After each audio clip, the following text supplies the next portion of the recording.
大家好，我是程潇。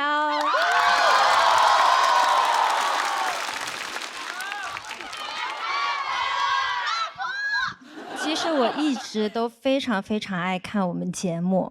那作为一个前女团成员，我感觉脱口秀跟男团、女团一样，更新换代的太快了。每年都有一波新人冒出来，在这个舞台上啊，付航已经老了，房主任正年轻啊。其实我出道也时间非常长了，9年了。马上10年了，但我也才27岁啊。女神还是一样美。谢谢。我15岁就去海外当练习生了啊。练习生生活挺辛苦的，但我很要强。给家里打电话的时候呢，都是报喜不报忧，因为旁边还有人盯着。我不知道他是会中文还是只会思密达。打电话只说场面话，都不敢讲太私密的。这也就是当年，要放到现在，我妈每周接到一通境外来电，电话那头我跟她说，我过得挺好的，不说了，我旁边有人，我妈都得怀疑，不是要成团吗？怎么成团伙了？那有段时间呢，我也是会有情绪不太好的时候。我也不敢跟我妈妈说，结果我老板杜华姐就告诉我妈了，所以我现在就把杜华姐的微信备注改成了杜比音响。从此之后，我妈妈了解我的方式就是问：小杜，陈潇最近怎么样啊？我听说其实很多喜剧演员也有就是很多情绪上的困扰，内心也是非常敏感脆弱的。但我很羡慕你们，因为我有情绪都不敢直接表达，你们敢直接上台告诉全世界啊。后来我也意识到了，告诉杜华姐就是告诉全世界。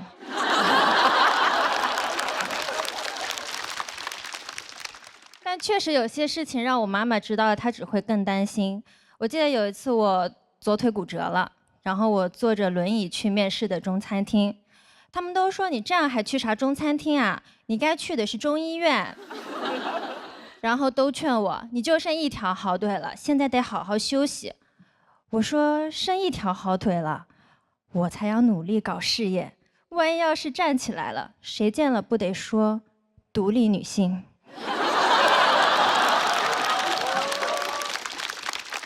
以前我们都是10几岁就去当练习生，然后要出道。那会儿对女团的要求就是青春靓丽，要年轻。总有人制造焦虑，说年龄到了就没有人想看你了。结果发现现在最火的女团是浪姐。我还是练早了。大家说爱豆不能早恋，原来是这个意思啊。那出道之后呢，很多人会对你的外貌指指点点。我记得那个时候很多人说我胖，然后我就减肥，好不容易瘦下来了，别人又说啊，以前那种身材多好啊。我心想，娱乐行业班味儿怎么也这么重啊？喜欢让人改回第一版。从那之后我就意识到了，我永远不能满足所有人的需求。我不应该身材焦虑，也没有必要因为别人的评价就少吃点管住嘴。该管住嘴的人是他们。哪怕我有段时间疯狂健身锻炼，维持最好的状态，还是会有很多营销号出来黑我。我感觉他们看我都是戴着墨镜看的。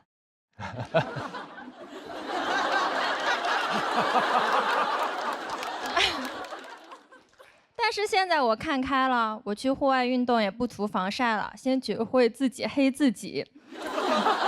我的团队说晒黑了怎么办呀？我说没关系，也会有营销号把我从黑的说成白的。我觉得舞台上演员就应该是多种多样的，不是只有唯一解。像脱口秀演员就是高矮胖瘦都可以，这里审美是多元的。你看刘仁成多元啊！最后希望各位演员比赛都加油，能走到半决赛肯定都是很厉害的脱口秀练习生了。赢了当然是好事，输了也没关系，毕竟比赛也不是唯一的解。谢谢大家，我是程潇。继续，下一位要出场的朋友，虽然比到半决赛了，但我始终没有看明白他脑子里到底在想什么。这是一个告诉我们文艺青年也可以是抽象小伙的人。掌声有请林简七。这一轮的稿子准备好了吗？没有，但是非常感谢刘仁成。这本来我们以为是这个1v1，我自告奋勇选择了他。我们俩想创造一个巅峰对决啊，然后就每天给互相看稿啊，从那个一开始谁写出来的梗，就挨对方的骂。不礼貌吗？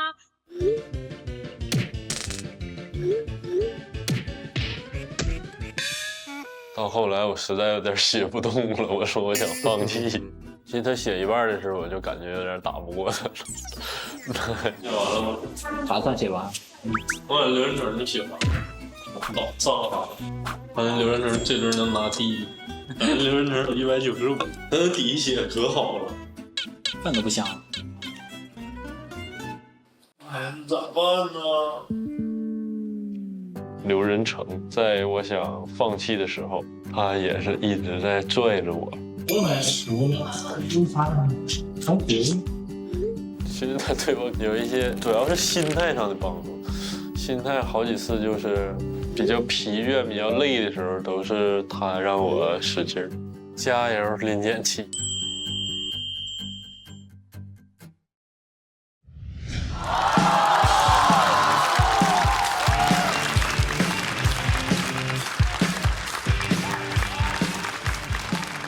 ！Hello， 大家好，我是林简七。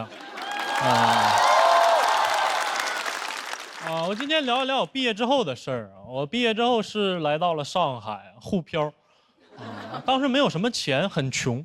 首先是吃饭得解决。我听说过一个说法，就如果说你跟着农民工去吃饭，你就会找到当地最便宜、最实惠的饭馆。我跟回工地了。就没有钱也没有常识，我在工地门口才想明白，你是不是应该饭点再跟呢？很穷啊，很穷。我来上海的第一站就去了财神庙财神庙还收门票。买完门票没钱买香了，只能空手拜。别人在那香火一柱，保佑年入千万，一切顺利，他就走了。我偷他的香。我接好运，哎呦，太好笑了！当时就是想找一份包吃包住的工作，然后就想当保安。真的。我后来是去复旦当的保安。不是，这有什么可哇的呢？不是，你们也太学历崇拜了吧？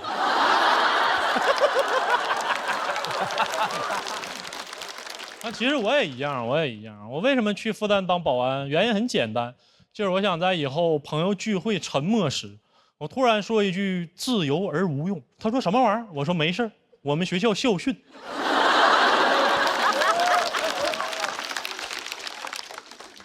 其实复旦不是我的第一志愿。我本来想去迪士尼当保安，当保安王子。把在逃公主全接回来，被迪士尼拒绝了。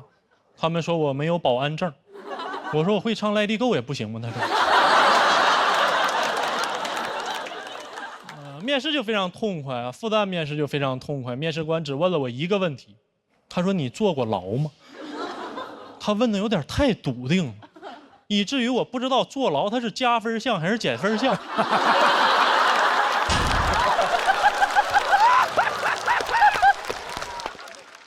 我脑袋也是一抽，我跟他说，我可以学。去复旦校园里准备报到啊，非常开心啊，正美呢被门口保安拿下了。他说你是干啥的？我说我过来当保安。他说那以后我们就都是同事。我说就非得说是同事吗？就不能说是校友吗？我当上保安，我发现每天早上保安要集合做操啊，队长要教我们指挥停车的几种手势啊。我当时就发懵，我说这怎么还指挥上交通了呢？这是复旦大学还是交通大学？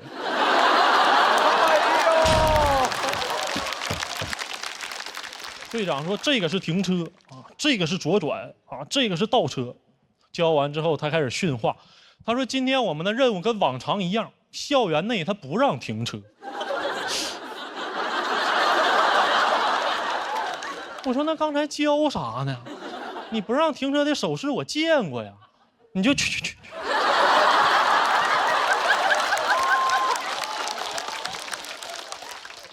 我被分配到了巡逻岗啊，我不知道得去哪儿，我就问队长，我说我们应该去哪儿巡逻？队长说你看哪没有保安你就去哪儿，网吧没有，但里面都是当保安的种子选手。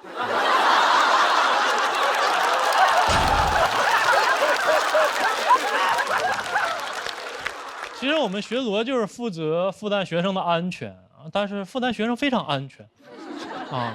我们唯一能干的事就是把倒了的共享单车摆正，但是复旦学生素质有点太高了，车倒了他们自己会摆。也就是说，我干了一份毫无意义的工作，我每天就在那找活，我就在那找倒了的共享单车。有一天我终于找到一辆，非常激动，我这么一扶倒了一排。我非常开心，因为终于有活干了。但是让我非常羞愧的是，复旦学生开始围过来帮我，我都有点急了。我说这是我的活啊，你学去呀！你不学我也不学，那复旦开它干啥呀？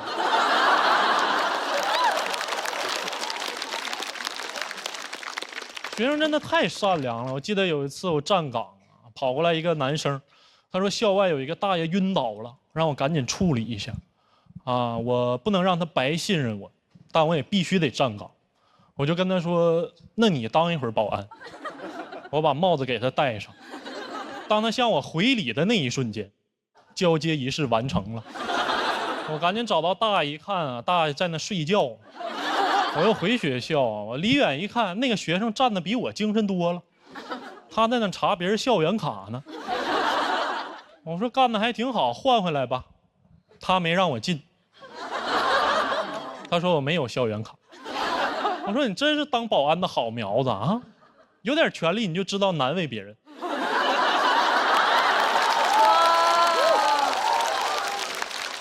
他说就是跟我开个小玩笑啊，觉得当保安挺有意思的。那一刻我情绪非常复杂，就他能随时替我当保安，我不能替他念书，我会的就那些玩意儿，对吧？你们想，如果课堂上老师对我提问，他说高分子材料在哪个区域有不可替代性，我说这个区域我不负责。你可以问他啊。老师说你赶紧回去复习吧，我说去。其实那段时间过得非常的孤独，也没有人可以说话，然后我就写成了日记，我给大家念一下。晚上下班了，保安都去钓鱼了，都在河边站一排，河很安全，鱼很危险。我没地方去，我就去对面写字楼厕所里哭，哭完回来才想起来没上厕所。当时很晚了，我路过河边，只剩一个钓鱼的保安了，我们也不认识。他问我要大鱼不，我说不要了，我自己都没地方待，他就给放了。他说做大鱼真好，自由。哎呀，其实也没啥用。我意识到我们是校友。他说临渊羡鱼，不如退而结网。他说完我就去网吧了。好，谢谢大家。谢谢李简七的表演。喜欢林建奇今天表演的观众朋友，千万不要忘记为他投票。好喜欢，好喜欢。3、2、1，请锁票。再次谢谢林建奇，省得再有人说你不够严谨。我先替他们说了，自由而无用也不是复旦的校训。这不他们学生之间的民用的校训吗？对对对，一个民间的更流传的一种形容吧。是保安吗？你还想让我咋的？那咱们请咱们初代保安这个初代保安，失业。就是付航一直都特别喜欢林建奇的这种表演，是吧？哎呀，但是兄弟，实话实说，今天没有你之前那么锐利，那么锋芒。完了之后，感觉你可能有点荡啊，稍微有一点吧。但是这样荡一下，让我感觉到你的结尾更加的写意。我真的跟你的荡走进去了，我就站在你旁边。我就站在你旁边，我完全能懂你今天的稿子，因为你的这种情绪表现得更让我觉得完美无瑕。OK， 听进去了。我作证，你说的时候他笑的是最大声的。我有一滴眼泪。那也没有，真的，今天特别的好，他的状态正好适合这篇稿子。对，是的。那个潇潇应该是第一次现场看，对不对？对，上次更抽象一些。对，然后但是我觉得他的这些梗非常的密集，然后非常有趣。谢谢。啊，你是这种就是平时也是比较这种情绪不外放出来吗？我还行，跟陈明飞比，我应该还可以。能说两句，校友是不是？校友，毕竟是校友。我非常喜欢林建奇的今天的表演，然后我觉得是不是不当保安都说不好脱口秀？我觉得你的所有的好笑的点都非常的轻松，且都是有很敏锐的生活思考，内心戏非常足的一个人，然后那些细节的点。我觉得那个很敏锐，很难写，就是又简单又在生活化。在你的描述下，我觉得复旦的保安都非常的可爱。是，我顺着付航那话说啊，我觉得今天他的情绪，你让我觉得今天这个你的好多想法和故事特别悲凉。就是它特像一个什么情景呢？就是其实你有满腹的心事，或者是牢骚，或者是什么，你有很多真情要表达，这个眼泪已经到眼眶在这儿打转，然后紧接着你有一笑，算了，不提了，过去了。就是你有很多的这个点都是这个状态，所以我就听着，让我一时之间我也就有些波动。别流泪，没事。我还是退而结网吧，我先说一下付航啊，付航每次发言，我就觉得有一种熟悉的感觉，我现在终于找到了啊，他就像那种鬼屋的工作人员，你知道吗？就是冷不丁的冒出来，拜拜。关键他老往前闯，你知道吗？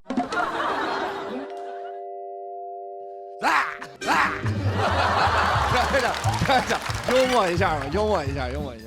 我是，就别骂我，听见了。我主持到半决赛，我没有在现场说过脏话，我刚吓我一跳。然后我再说一下那个我对林简期的感受啊，就是今天的整个稿子确实有一种欲言又止的欲盖弥彰。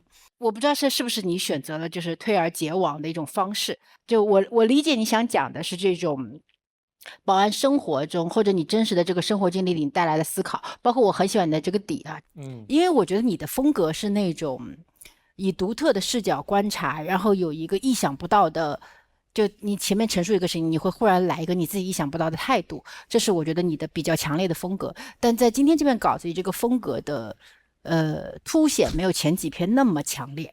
因为我真想让我的风格让人琢磨不透。真没琢磨透，其实真的没琢磨透，确实没琢磨透。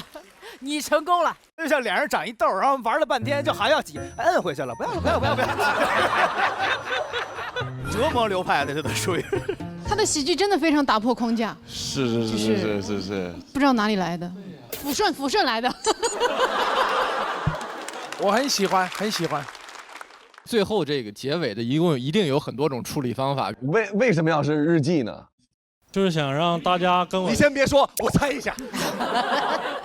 你说。你想把那个时候的你同样带上这个光明的舞台，对吗？没。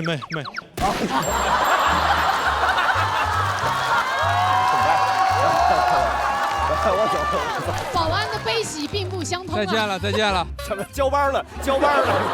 我眼泪都出来了。啊，好吧。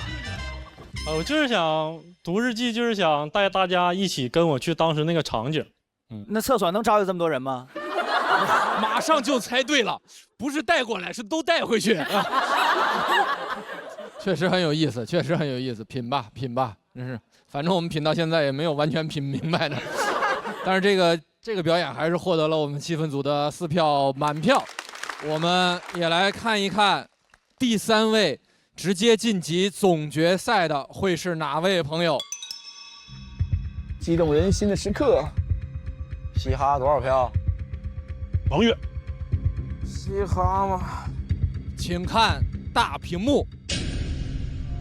恭喜嘻哈191票，成功晋级总决赛。期待你总决赛的表现。可以。站住！手里拿的什么东西？没什么，人可以走，东西给我放开。放开就完了呀！完了？什么完了？啊！人别动啊，东西赶紧给我放下。哦，我是说放开玩 ，Why not？ 就是上台前紧张了，想来口乐宝啤酒，希望自己能 carry 全场。兄弟，来一口吧。说什么呢？值班期间不得饮酒。快来人，共享单车倒了！兄弟们，我站会儿岗。不是车倒，你拿啤酒干什么玩意儿呢？这不有的是吗？精彩啊！那比赛继续，接下来就是这场比赛最后一位演员了。他这一季呢，让他的3姨变成了回避型人格啊，也自己上了桌，吃上了蚂蚱。我们掌声有请唐香玉。然后现在咱们战队不就剩2个女？哦，是啊，我那天一想，怎么办呀？好希望他们能回来。好了，我们的目标是全员晋级，刚好相遇，还会再聚。谁也不要找我，朋友也不要找我，我要自己在家看《士兵突击》。难熬的日子的时候，我是一定要看这个巨好。看完之后，你什么毛病都没有，会变得很踏实，整个人。真的想让大家都看。我是把我自己当成许三多的，不抛弃不放弃嘛。没有一个人看好他，他就去修那条路，天天背石头把那个路修出来。我希望我能去做那样一个纯粹的人。这是谁呀？刚好相遇队就剩下我跟彩玲姐2个女人互帮互助，就感觉就是不要带着离汉离场就好了。加油！香玉妹儿，你一定要加油！刚好相遇，绝地反击。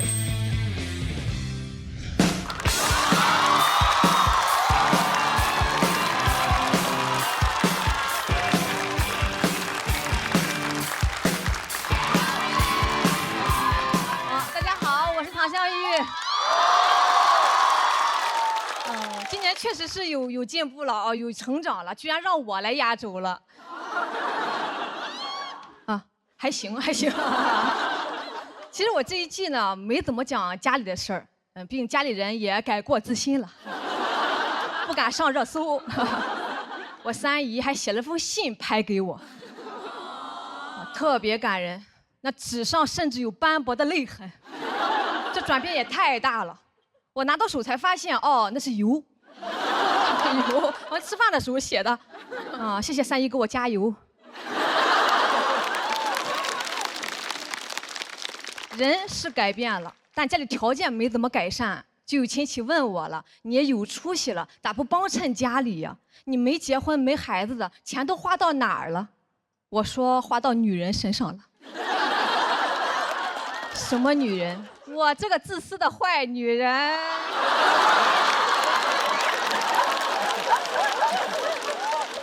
太自私了，去年狠狠奢侈了一把，我开始整租了。我相中了一个3层老洋房的阁楼，也不便宜的哈，比祥子那个好多了吧。我有阳台，阳台。但去了之后才知道，那个房东阿姨住在楼下，要求特别多，问了我学历、年龄、工作，又问我几个人住。我说我单身，1个人住。她说那可不一定，谈了朋友，谁知道会带什么人回来住？我说那不会，一个阁楼有什么脸带人回来住？我带个1.8米的，头都没法抬，一抬头顶梁柱。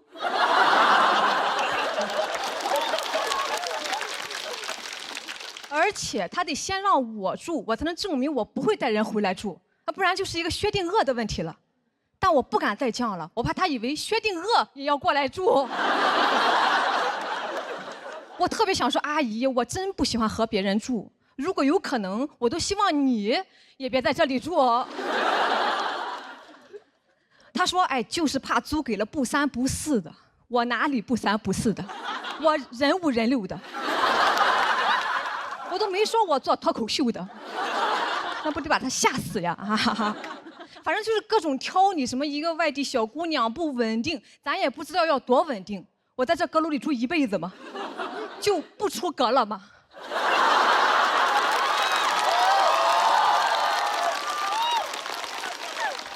还在里边考公务员呀？那以后别人出问题叫塌房，我叫内阁下台。最后我放弃了，我没有租，因为我发现他没有老伴儿，我怕他带老头回来住。回来路上啊，虽然还是特别的生气，但同时心里又很羡慕这个阿姨，那人家自己的家自己做主就是硬气啊，就是没素质。我从小其实就很渴望这样能当家做主。我们家逢年过节祭祖的时候，有一个最高仪式感，打纸钱。就是用一张100块钱的现金，在火纸上这么印几下，意思是这个纸就是钱了，再烧给祖宗。这个一直都是我爸来印的，因为我爸是一家之主嘛。但有一次我爸没在家，我妈就急坏了，那咋办呢？祖宗还等着还花呗呢。别失信了。我说那就我来印嘛，坚决不行。他说你爸印的才算数，这叫什么话？我印的就是假币吗？什么叫我爸印的才算数？银行印的才算数啊！最后实在是没办法，哎，让我弟来印的。我弟当时才6岁啊，承受了那个年纪不该承受的压力。20以内加减法还没学会，一晚上印了100多万。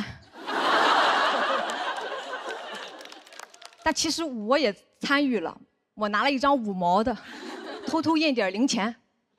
我怕祖宗花的时候抛不开，这么多年了就没有一个孙子想到啊。那时候我就知道了，我弟也是一家之主，我特别羡慕，我也想有这个能力，我就开始锻炼自己，越不让干啥我越干啥，不让我上香，我就在房间里自己点，反正这房子也不是我的，不让我上坟，我就给别人家的坟磕头。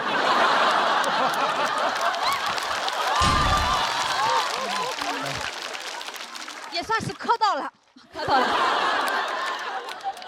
我那会儿一放学就往坟地里跑，磕到老李家的时候还被发现了，哦，被人发现的啊，被人发现了，把李家人气坏了。你自己家没有吗？显得你孝顺呀啊！我就是想知道怎么能当上一家之主。我把户口本都翻出来了，哇，更迷惑了。我堂堂嫡长女，居然在最后一页，我何曾当过倒数第一啊？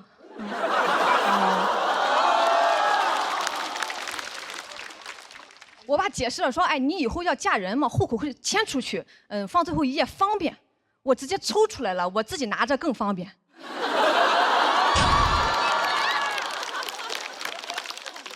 我爸说你要造反呀，听听这个用词，谁还分得清他和皇太极？我说我没有，我只想多儿滚。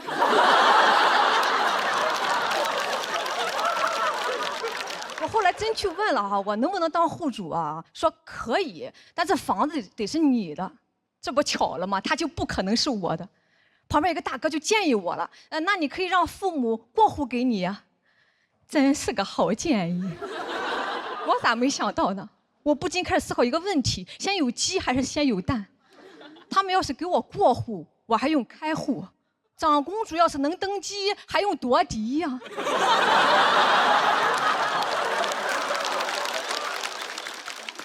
不夺了，我自己买了。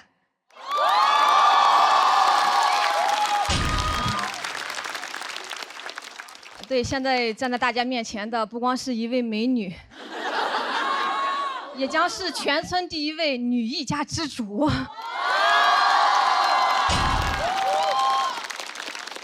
简称大女主。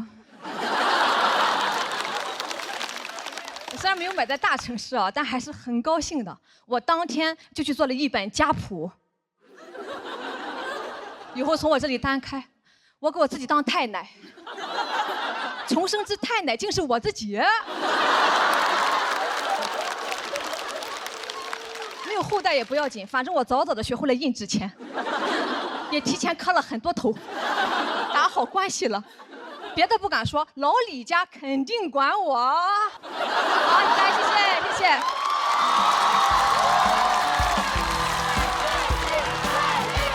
谢谢唐湘玉的表演。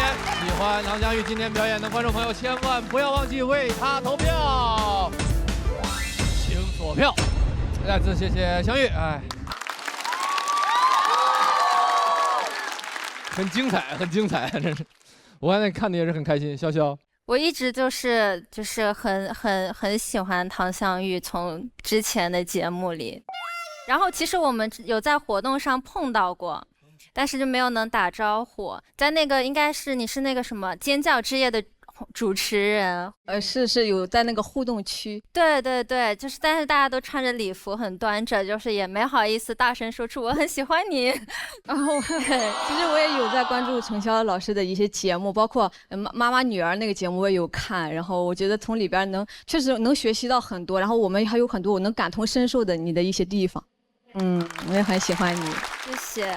是他讲的这一段故事，我非常有共鸣，就是因为可能跟我自己的家庭也比较像，对。然后我也是我们家的一家之主，所以你也可以。我对女团也特别的感兴趣，其实。然后我前2天还去学了舞蹈，去学魏舞。来一个。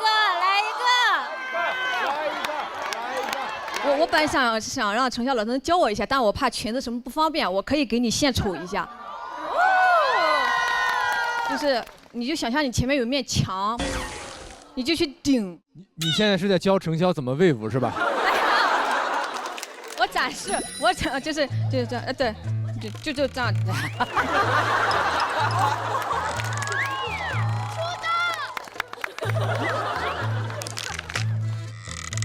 你跳舞也这样吗？我不会跳。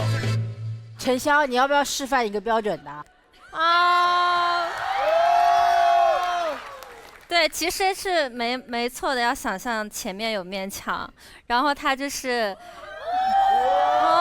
还没是一节一节，是一节一节。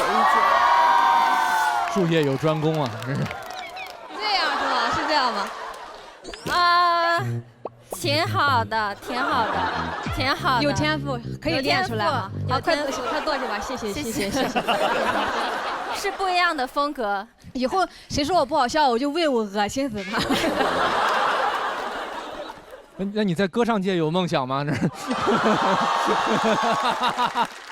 彦斌，你听过他唱歌吗？他唱歌唱得很好的。那不给我们来一个吗？没买版权，没有版权。你会唱他的歌吗？你就想象前面有一个版权，然后就唱一个版权。我天哪，那要唱那个。过情关，谁敢闯？我只会这么。唱得好，非常喜欢今天的表演。我觉得从一个你自己的自身的一个经历，然后从租房子被拒绝，然后到最后成为了大女主，然后就能够自己靠自己的能力，然后买到了自己想要的房子，用这么诙谐的，然后幽默的方式，然后讲出来，我觉得很过瘾。谢谢谢谢，它其实是一件很小的事儿了，只是对于我和我家庭的情况来说是一件很大的事儿。但其实很多人早就做到了。我在这边讲呢，我不是说让大家就是一定要很崇拜我什么的，因为它其实是一个很小的事儿。只是我觉得在我的人生道路上，它已经是我能做到的极限了。这倒不一定啊，这倒不一定。那个香玉姐，她在面对不公平也好，什么时候你的处理方法其实特别有意思的，你给别人家坟磕头啊，是吧？对，就这种对抗，就是我们当然希望任何时候都能有就遭遇不公，我说就准就这样，但是在你不能这样的时候，我们能表达出我们的一些个反抗，这个是特别有意思的。我觉得目前来说这一季是我最喜欢您的一个作品。哇哦，超高的评价。谢谢，我很感谢能有这样的评价。我对这篇其实蛮忐忑的哦，但其实我想了一下，我的本心是因为我看到了我三姨的变化，我觉得好像有用哎。我爸妈现在是他不听我的，他听营销号的，你知道吧？我的段子营销号一剪之后，他说：“哎，你看这个号说你说的对，他们就有改变，我觉得很好。”哇哦！所以该讲可能还是得讲，他们还没有改善的地方，我可能还会继续讲。我爱我的家人，我爱，爱之深责之切，这是。等一下，好突然，这比付航冲出来还突然，我真的。我觉得香玉的人生故事呢，就是6个字，就是我就不和我就要。是，我要的全拿走。你要的全给你。你比过去在讲你的故事的时候，你更圆融的感觉。就是我觉得你过去可能的故事里是有一个对立面的，但是现在你的这个对立面逐渐的消解了，因为你更关注到的是你自己。我想可能也许是你理解了人生真的遇到什么不知道，但是怎么处理是我的决定。所以我更看到了你的那个自主性回归到自己身上，这点我是比较喜欢的。谢谢天真姐，谢谢你。香玉是我们这一场比赛最后一位表演的朋友了。那无论结果如何，我们都把掌声送给今天表演的8位。谢谢。最终仍然会有一个结果，要不揭晓之前稍微轻松一下，咱问问胡彦斌老师啊，这开场之前是不是有一个小小的承诺来着？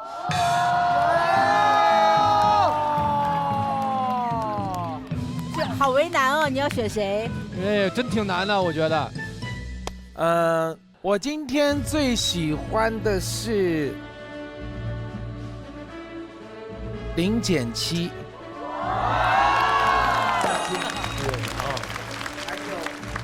对，还有一位是唐湘玉。哇！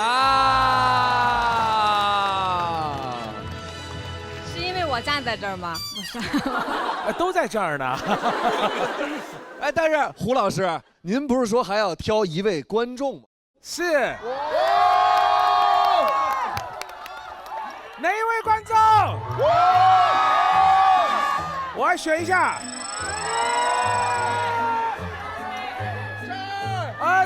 坐在第一排黑牌条纹的那个女生，好不好？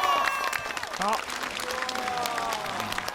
好嘞，谢谢胡彦斌老师对这个大家的支持，谢谢，替大家谢谢您了，谢谢。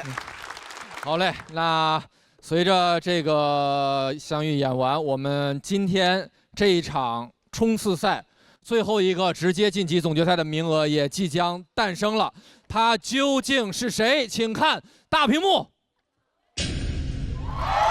大家，我是阎鹤霞。我这回不比赛，不比赛是因为我这次想来表演。因为我如果比赛的话，我到不了这个赛段。但是其实还是说一个最主要的原因，就是没参加比赛，是因为今年在备赛的时候，我媳妇儿怀孕了。对。然后那个这也给蹬啊！然后那个我这个能力啊，确实没法参加这种激烈的比赛，然后在一边照顾我太太。然后我说我就别来了。但是我是这个节目的粉丝，我参加过，我能做的就是陪着我媳妇儿在家一块儿看这个节目。就我跟你们说，我媳妇儿啊，真的没看过脱口秀。她看第1期的时候，她嘎嘎的乐，就乐得在我们家沙发上打滚儿，你知道吗？然后你知道，就是一个孕早期的人，他跟你说他乐得肚子疼，你瘆得慌，你知道吗？就是我在家里，就是吓得我浑身发冷。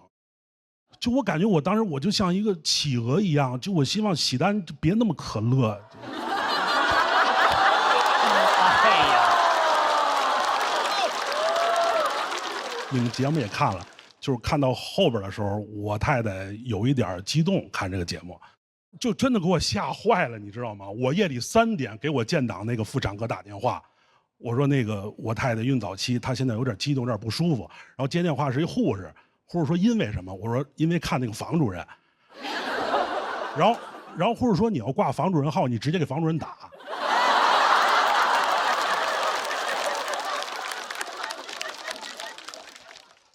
然后他这个时候我太太就缓过来了，缓过来以后，她跟我说了一个特别严肃的问题，她说：“阎鹤祥，这个节目我看了11个演员了，你去年怎么进的前10？”我说我也是喜剧，我是相声演员。他说就是因为我听过你的相声，你怎么进前10？然后我就瞬间觉得，就我刚一当爹，就我在这个节目就没有位置了，就我瞬间就没有爹位了，你知道吗？然后我说就冲这个话，我说我一定来这个节目，我得演一场，我得证明一下，啊。然后我来这节目以后，我跟导演组说，我先找房主任。然后导演说为啥？我说我挂他号了。然后我见着房主任，我说房主任，我说你那个第1期节目我看了，非常不错。但是啊，以我去年在这个节目叱咤风云的经验啊，你后期储备也是个问题。但是你记住，人终生打败你的只有你自己。如果最后没有那么理想，不是房主任不能战胜他们，是房主任不能战胜房主任，防不胜防嘛，是吧？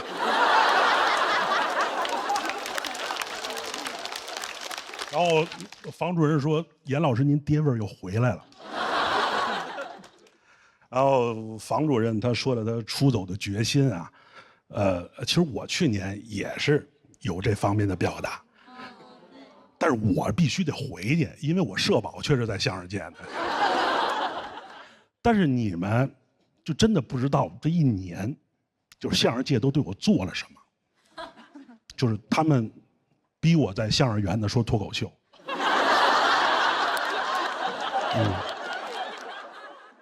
我说好，可以。我说给我一个手麦，他说主持人还得用呢。我说你把边上这麦拿走，他说于谦还得用呢。然后就是那种感觉，就我们的封箱的开场原来是耍狮子的，现在是我的脱口秀。就耍狮子是3个人10分钟，我1个人5分钟，就降本增效，真的。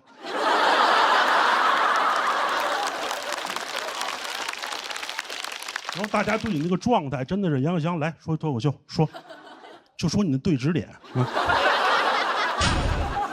说完我们给你指点指点，你要说的不好，我们就对你指指点点。然后我离开封箱以后，我又去了好多卫视，我跟他们说我想说相声，然后他们找来庞博跟我说了个相声。我说我离脱口秀能不能稍微远一点？然后我去春晚，我演了个 sketch。然后现在我在喜剧界有一个外号，我叫3姓家奴。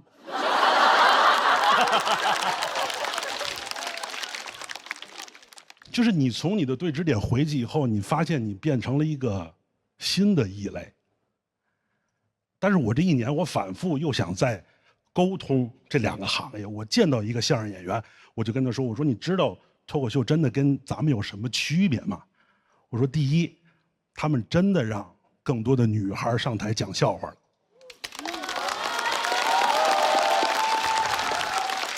我说第二，他们真的不许用别人的段子。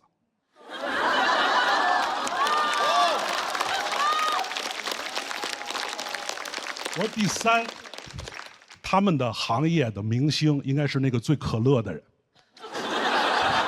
我说第4，就是你长成刘仁成那样，只要你有作品，你也是流量。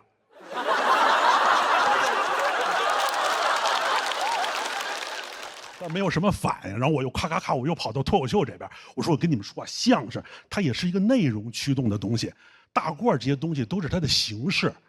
这个世界上除了大夫以外，没有人一定拿大褂当工作服。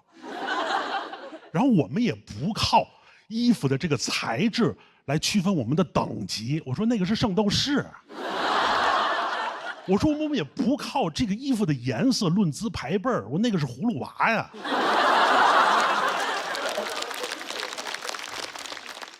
依然很纠结，就是我去年在这个节目舞台上的一些不适，包括我今年回去以后的一些不适，你发现你找不到一些自己的共情的点，就直到有一天，我刷短视频的时候，我刷到了一个虐待福寿螺的视频，这就是我。这种不适是因为把你当成了入侵的物种。我被他们非法引进，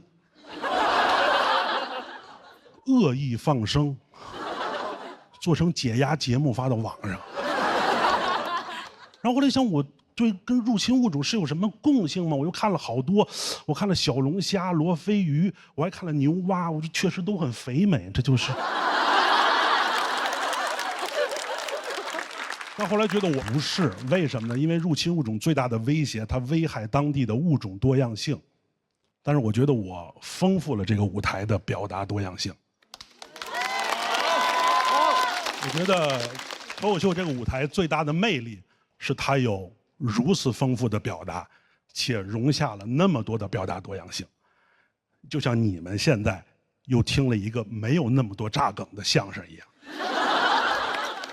但其实都不重要，我说的没有那么可乐，是为了让我媳妇儿看这个节目的时候歇一会儿。谢谢大家，我是阎鹤祥。严老师，大驾风范。谢谢严老师，谢谢严老师，先道一声恭喜吧，那个先道一声恭喜。哎呀，谢谢，恭喜。这。你们聊吧，你们啊。为什么我也是通过网络才知道的这事儿啊？是真的，我都一直不知道什么时候的事儿，老严啊。这个确实，因为这个我跟大家解释一下，因为确实吧，就是孕早期没那么稳定，所以我也就不想跟周围的朋友说，然后大家对不对？所以你们俩确实不熟，是不是？哎，我上回见他也是这节目，好像。没有，中间见过一面，那确实，老严一直是这个，他的性格呀，我觉得是一个很愿意思考，然后呢，不是说特别愿意说想跟别人分享的这么一个年岁了。他现在这会儿是，我俩原来天天在一块儿那个合作的时候，一块儿还有功夫聊，后来各自的生活都挺忙的。对，那没事，等回北京吧。回北京，我回去上家，我也看看，咱们一块儿。好，对，关键不是看看我，主要是不是我就是就确实好久咱也没一块儿聚会，是也想跟你分享和探讨一下，因为阎鹤祥在我们那儿的人设一直是一个多年老光棍，你知道吗？就是他对于爱情啊、婚姻啊，可以了，不要再说了，已经很危险了，不能说。他说那个让他在我们那儿说脱口秀的人就是我爸，全完了。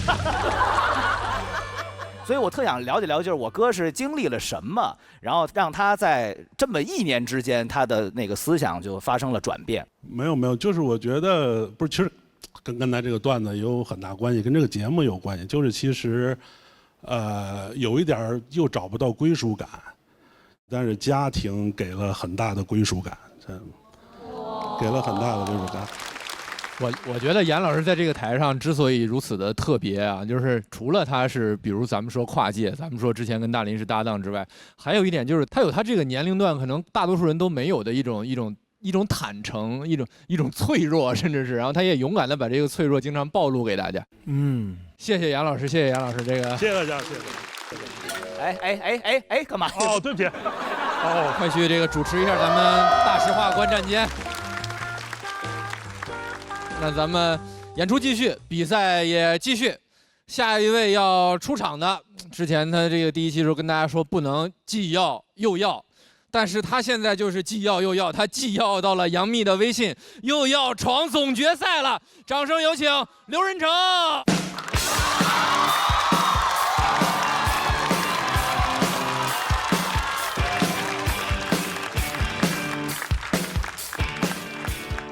哎，大家好，我是刘仁成，非常开心看大家。哎呀，今年确实不一样了，红了现在。以前节目都是我 Q 嘉宾，今年都2个嘉宾 Q 我了，流量竟是我自己。啊，这进半决赛很不容易，想跟大家讲点心里话，聊点我自己想讲的话题。我爱吃饭。绝对不开玩笑。我从小就想成为一个美食家。我小时候的偶像是哆啦 A 梦。我觉得他是最热爱美食、最纯粹的，因为他不用吃饭，但他天天吃饭。我关心的就只有吃饭而已。所以说实话，现在生活没有什么动力，我的能力已经完全覆盖我的欲望了。我现在每个月轻轻松松月入20万，大卡。毫无压力。我对生活要求真的很低，真的每天只要能吃2碗猪脚饭，我就很开心了。2碗都不让吃，好歹是个明星啊！所以现在有时候真的就是压力太大了，我就真的很想逃离北上广，我想去龙江，猪脚饭的故乡，定居下来。从那天起，只关心猪脚和酸菜，面朝大碗，春暖花开。我真的太喜欢龙江了，我太喜欢龙江了。我最讨厌的就是那些黑龙江的人。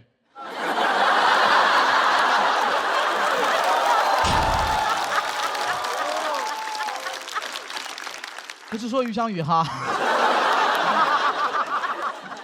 这个梗确实非常幽默。全节目结束之后，说实话，我以为以我这个表现和我这个条件，我关于美食的节目我应该接到手软。每天一出门，陈小青就抱着我的大腿，跟我说：“小刘别走啊，舌尖上的中国没你不行啊。”我说：“不行啊，小青，霆锋那边还等着我去风味人间呢。”这时候黄磊走了过来，都别跟我抢。没有刘仁成，我将不再向往生活。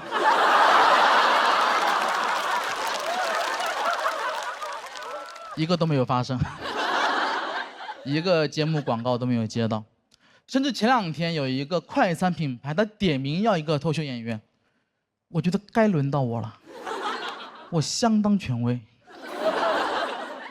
你们知道我这辈子吃了多少汉堡吗？谁能跟我比？也就毛豆可以一战。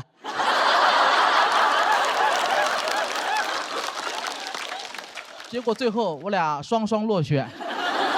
品牌方他选择了一位帅哥，他选了张俊。我认为甚至不是帅哥，那是。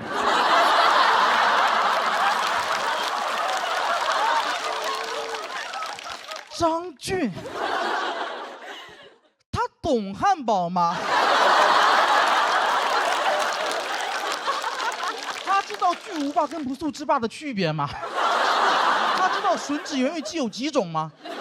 他知道什么是布里欧修面包坯吗？这是什么？你们知道吗？巨无霸是3个面包片加2个肉饼有蔬菜，不速之霸是2个面包片2个肉饼2个香肠没有蔬菜。吮指原味鸡有5种，最好吃的是鸡三角。布里欧修面包坯的特点是黄油含量超50%，口感绵密细腻，味道香甜醇厚。这些事儿张俊他知道吗？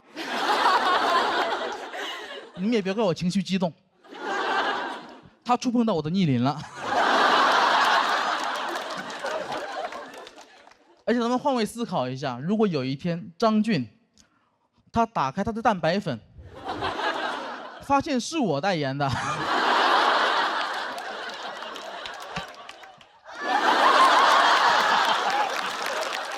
他都不崩溃。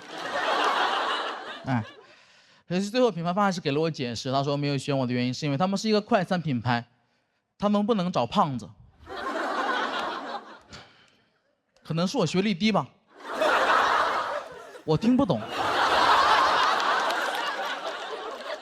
这有什么关系吗？但我还是不敢提他们的品牌，因为确实太大了，我也怕收律师函什么的。我只能告诉你们，现在每次路过他们的门口，我都感觉我才是那个真正的小丑。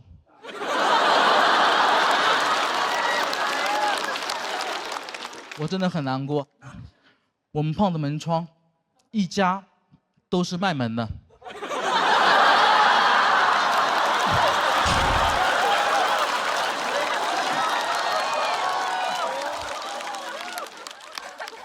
这个节目真的值得我付出这么多吗？以后进不了卖门的门了，挺难过。好像很久没有在那种美食广告中看到一个小胖子了。现在什么广告都是那些帅哥美女，他们看起来就不爱吃饭。在2025年，3年6班的李子明同学，喝不到他妈妈给的牛奶了，他妈让他减肥，喝点无糖可乐。其实细心的朋友能发现，这里特别值得去插入一个商务，但他也没有选我。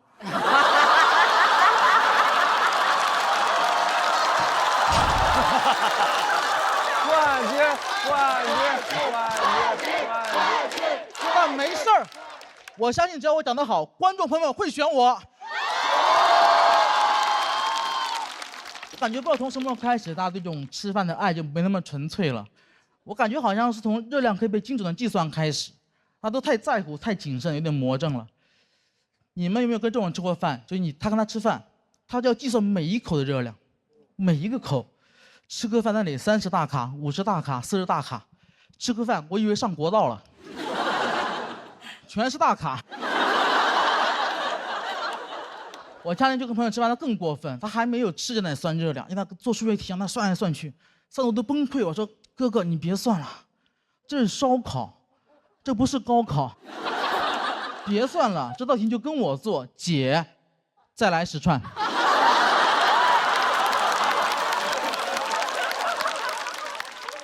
我在这里说啊，吃肉不吃蒜，香味少一半。他说，哎，蒜是碳水，蒜也有热量，让我来算算蒜的热量。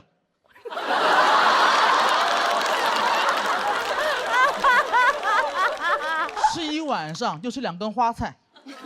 我说你爱咋算咋算吧，一会儿 AA。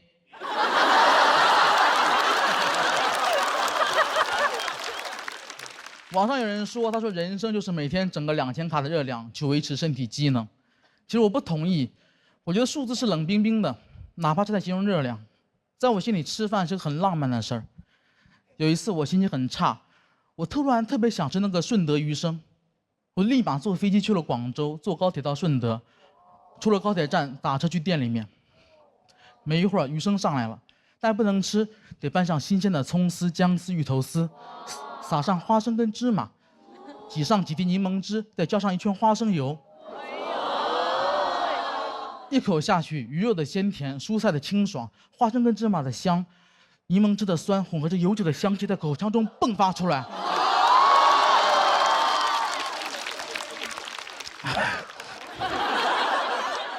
那一刻，感觉自己所有的不快跟疲惫都被扫掉了。也是那一刻，我明白，我在我以后的人生里面，我不应该注意那些琐碎的痛苦，我唯一要做的就是吃好每一顿饭。想到这里，我对着面前说了一句：“余生。”请多指教。大家好，我是刘仁成。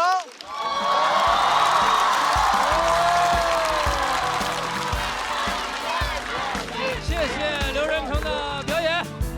喜欢阿成今天表演的观众朋友，千万不要忘记为他投票，请锁票。谢谢阿成，好浪漫。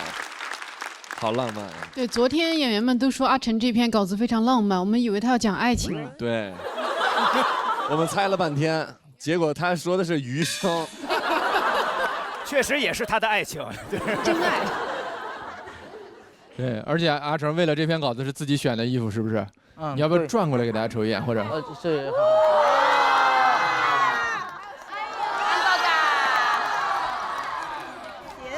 鞋子也是哈。这跟那个品牌无关啊。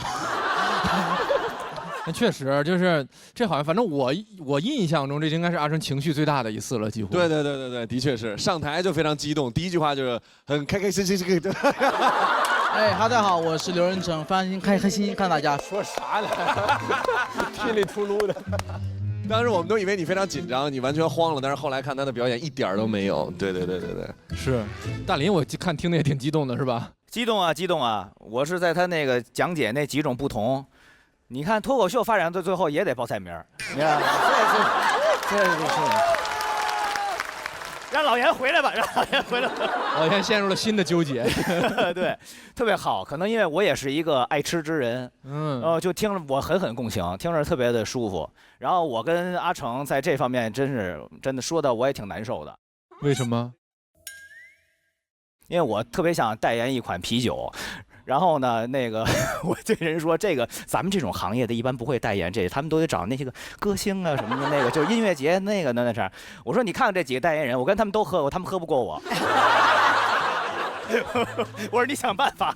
所以听完他我就太共情了。确实，天真姐，你要不要帮我想办法？你拉一个名单吧，想代言什么告诉我。您要这么说，我们心中都有一些名单。没有这么说，这啤酒我可给您点了。我给你搞定。不白来。这个喜单大家庭有点过于温暖了，这是。我很喜欢刘仁成这篇稿子，我非常喜欢，就是我觉得他还是很厉害，高手。中华小当家，你是这是。就大家在选代言的时候，其实是一种标签化的想象。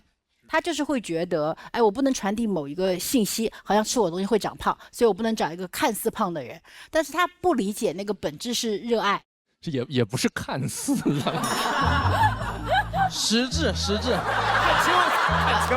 就我很喜欢这个视角，这是第一次我也确实听到你带情绪啊，跟上一场的情绪不一样。上一场的情绪是那种真情流露的情绪，这一场是带着那个愤怒动了我的蛋糕的情绪。字面真是真动蛋糕了，是不是？动了我的汉堡。我觉得刘仁成非常厉害啊，然后而且我觉得，你很有说服力，你把大家都说服了。为什么吃的最多的、最有话语权的不能当代言人呢？对呀，是不是？而且你这么强烈的表达，价格肯定好谈，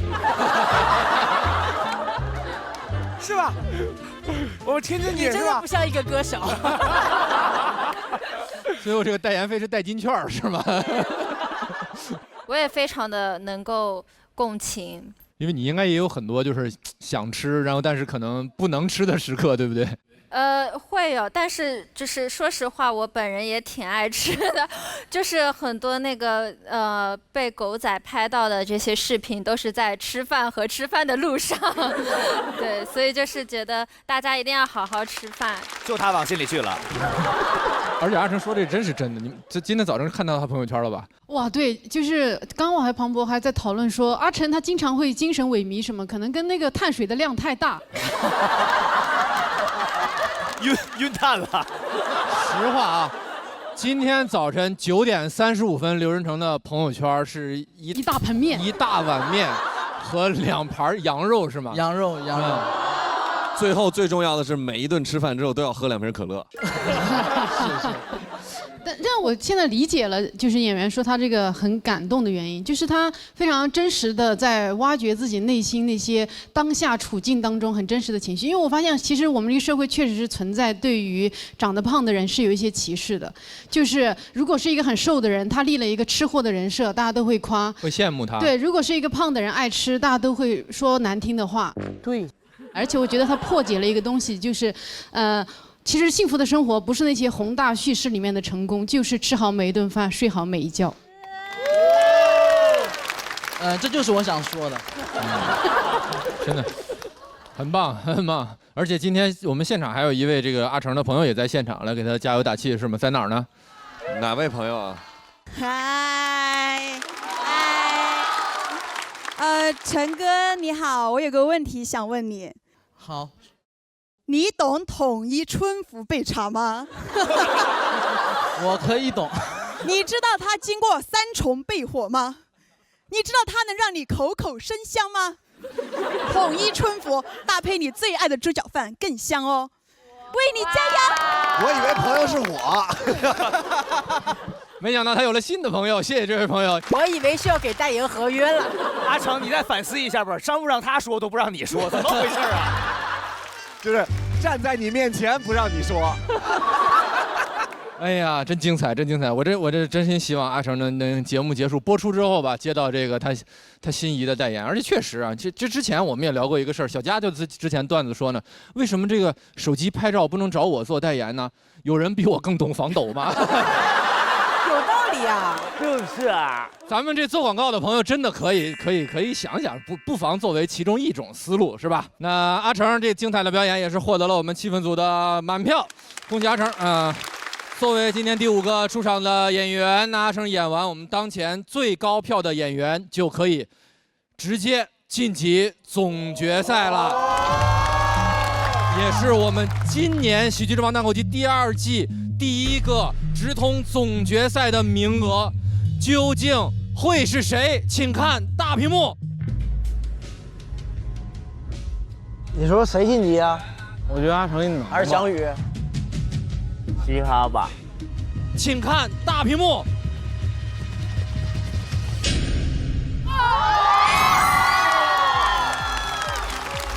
恭喜刘仁成194票。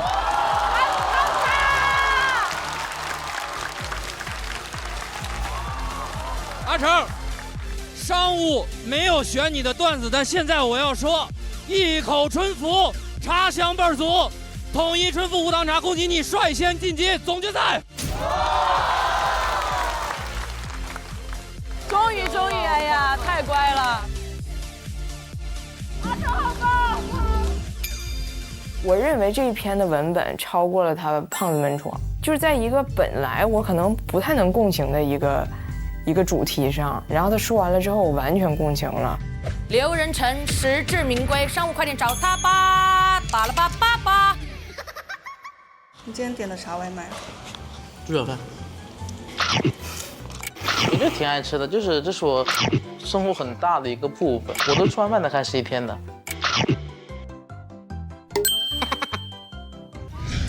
哎，谢谢，什么好事？笑这么开心啊？门窗，对我家产业嘛。啊，门窗品牌找我代言了。门窗品牌找他代言，他懂门窗吗？他能跟我比吗？你知道我们门窗行业的服务理念是什么吗？永远为您上门安装。坐标广东，紧挨高架，2层朝南房间，应该装什么窗户？综合分析需要考虑隔音、隔热、防潮和安全性等要素，建议选用的这些壁厚小条加大盖窗，内防双防和3中玻璃。你是不是又转专业了？学校哪能学这个？有 AI 专家才行。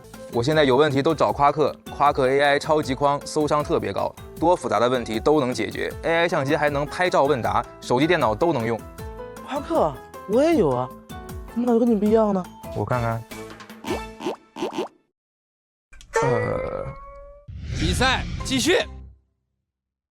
下一位要出场的朋友也是今年的新人，当然也是今年的黑马。他第1轮就拿到了金牌，一直钻到了现在。第1场比赛他就凭借自己这个人机感十足的表演，征服了许许多多的人类。让我们掌声欢迎陈明飞。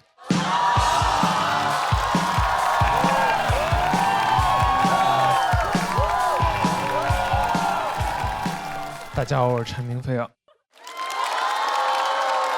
这2年主要在外地念书，跟老家家人朋友聊天，主要靠发微信。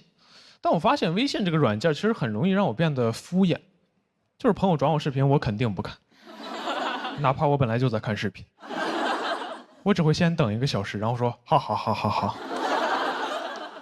他说这是我偶像进监狱了，但他发的是语音，我也懒得听。我说笑死。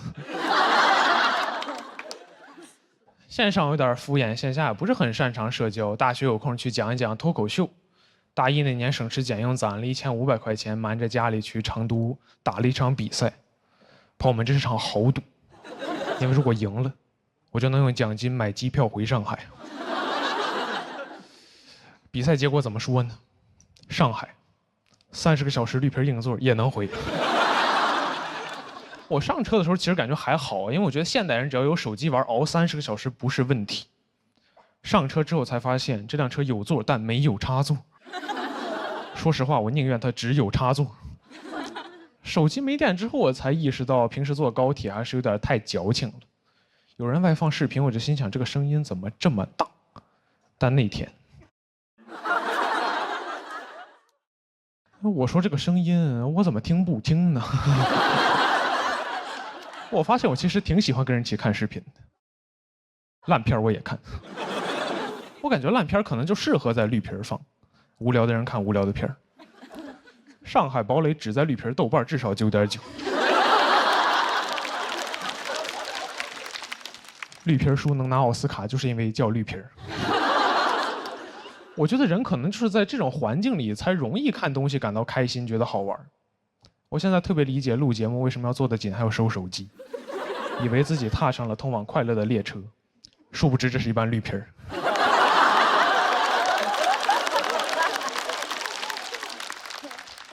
但手机陆续都会没电，车厢里会进入真正的无聊。我发现人在真正无聊的时候，平时你觉得奇怪、不合时宜的人和对话也会显得很有趣，甚至有点期待。我当时对面也是一个大学生，印象很深刻，跟我说的第一句话是：“你知道吗？可乐喝多了会让人不孕不育。”这要在微信上，我立马拉黑他。但当时在绿皮上，我说：“可乐还有这种功能呢？”闲着闲着，你展开说说。这里的对话就是完全不敷衍，甚至有点冒昧，但没人在乎。周围人的家乡籍贯、情感经历我一清二楚。我甚至知道一个大哥有扁平足。我当时觉得，如果东方快车谋杀案发生在一辆绿皮上，根本成不了悬案。警察上车随便问个人：“你知道谁干的吗？”我知道。他刚才太无聊了，自己告诉我。在这里聊天，只要足够久，你总会说几句平时不好意思说的真心话。我觉得现在很多虚伪的社交场合，如果在这里办会好很多。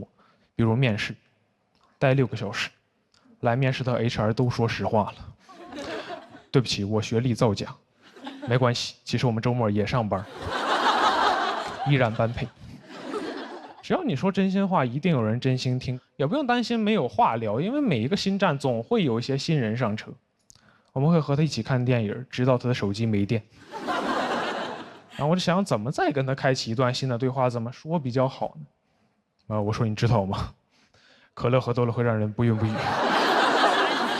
我发现这句话在车上的意思其实是你好，只要他听完没有骂你，就算通过好友申请了。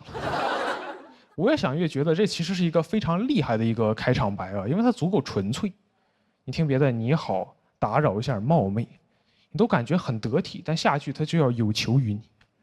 而你知道吗？可乐喝多了会让人不孕不育，一听就知道，他都没打算见你第2回，纯聊天。就这样一直做到终点。我说要不加个微信吧，也算最了解彼此的人了。到家之后给他发了一个视频，他说哈哈哈哈哈，然后再也没有联系。我有一个也不是很擅长社交的朋友，听了这段经历还挺高兴的。大2那年回老家，他也做了一班绿皮。上车之后就给我发了张照片，说陈明飞你个大傻帽，你看这是什么？我点开一看，我说插座。这种脏东西是怎么出现在绿皮上的？上网查了一下，说2024年开始陆续开始给这种绿皮车加装插座了。我说那以后烂片谁来看？可乐的秘密也要失传了。其实我知道加装插座还是为了提高我们的用户体验，让我们更快乐，但还是有点遗憾，就失去了一个社交的世外桃源。谢谢大家，我是陈明飞啊。谢谢陈明飞的表演。投票倒计时，3、2、1，请锁票。再次谢谢明飞。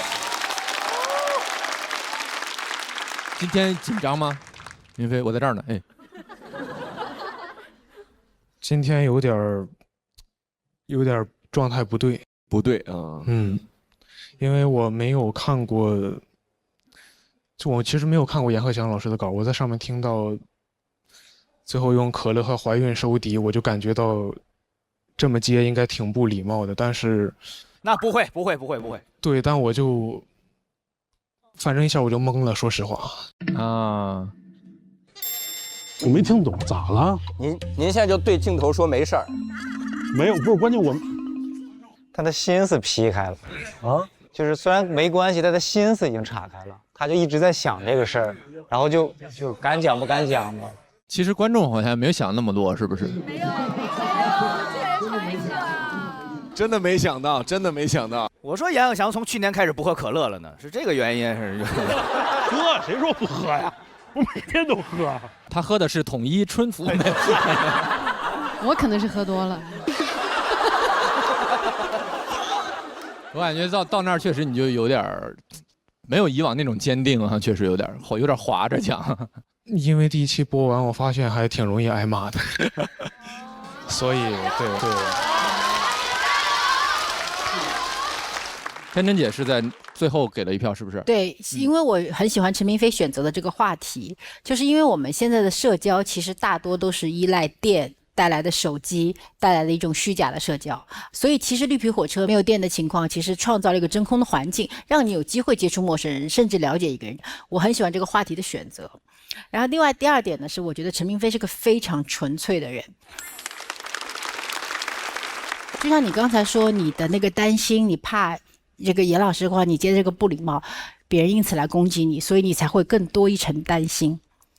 但是当你站在舞台上表达的时候，不管你表达的多么面面俱到的，也一定会有人不高兴跟不满意的，这是我们决定不了的事情。对。你得让自己的内心变得强大，因为这个世界上总有那些值得你真正说的东西，你去捍卫他们就好了。